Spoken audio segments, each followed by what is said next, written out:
طبق روایت تمرین 5 تروریست نخست دربان و سپس 2 محافظ تلویزیون تاجیکستان را از بین برده کارمندان تلویزیون را گروگان میگیرند.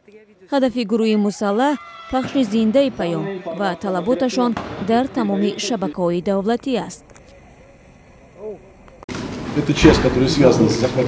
قسمت اول موضوع گروهی مربوط به گروگانگیری است که هدفش طریق وسایط اخباری آمد تاثیر به جوانان و برهم زدن فعالیت دولت می باشد. بخش دوم انجام عملیات نظامی در مقابل گروه‌های تروریستی است که از افغانستان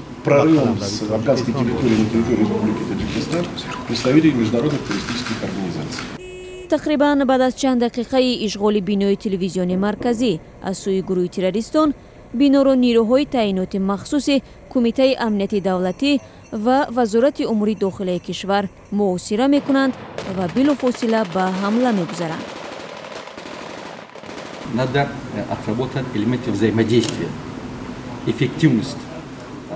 ما سودمندی عملی مشترک در صورت پیش آمدن چنین حالتهای احتمالی را مشق کردیم.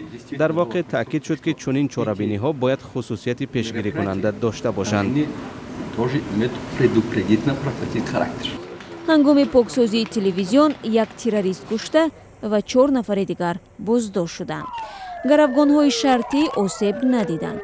نیروهای تعیینات مخصوص نظارت جای حادثه را در اختیار نجات دهندگان می‌گذارند و به قرارگاهشان برمیگردند.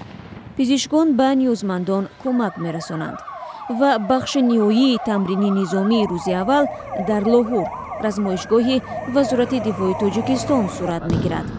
در زمان گروگانگیری در تلویزیون تروریستان شرطی الهام گرفته برای پیشبرد نقشه‌های دهشت افکنانه از مرز افغانستان به قلمرو تاجیکستان وارد می‌شوند.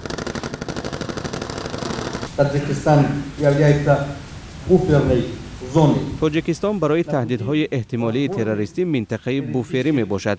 چون این وضعیت ما را برای اندیشیدن تدابیر مشترک به خاطر حفظ کشورهایمان وادار می سازد.